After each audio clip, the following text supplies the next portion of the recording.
Hey, Miss Laura, thank you so much for taking the time to read my post and for responding to it.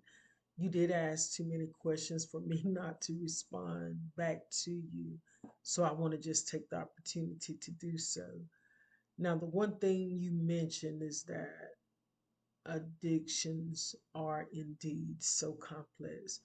It's almost safe to say that every situation should be treated case by case.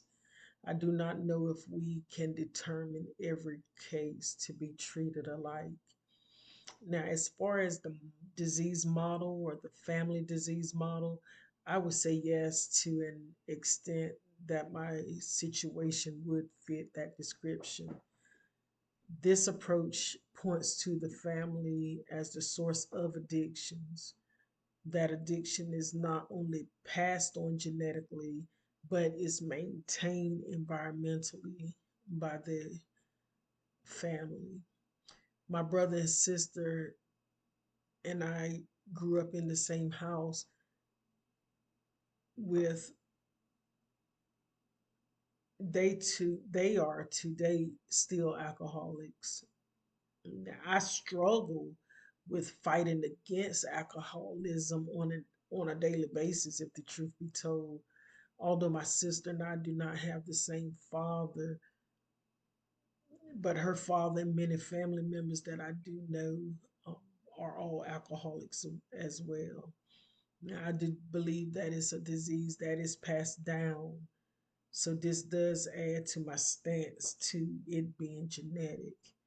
You wanted to know what helped me stop drinking. I have to relate it or really contributed to the deliverance power of God because literally the taste or the desire to drink liquor left me on 5th of May in 2002.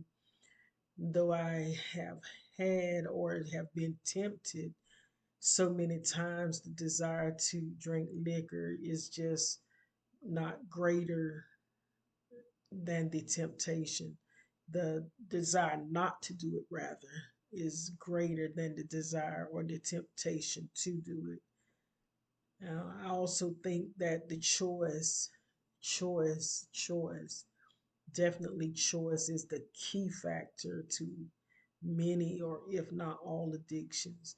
There may be a lot of contributing factors, but ultimately, I think that the choice to decide plays the major part in addiction. All addiction starts from a choice to indulge in the activity. Now, I do not believe that someone would start out with the mindset, oh, I just want to become an addict, but they do have a choice not to indulge. And making the choice not to indulge will not obviously lead to being addicted or to an addiction. So, having said that, you asked a question about my other siblings and what what the reason that they are not affected by it. And I believe it's because of the choice of their choice not to try it. And because they've never tried it, then is not a factor to them. Like with you, you made the choice not to drink because you said that your mother was an alcoholic. It's amazing to me that the siblings that I grew up in the house with, they all experienced alcoholism. I also think that because we had a stepfather living in the house with us, environmentally, it played a role and it contributed to the battle that we all had since he too was an alcoholic. Again, addictions are just so complex and surely has to be treated case by case. Again, Laura, I really thank you so much for your post, your response, and I just wish the very best to you. God bless you.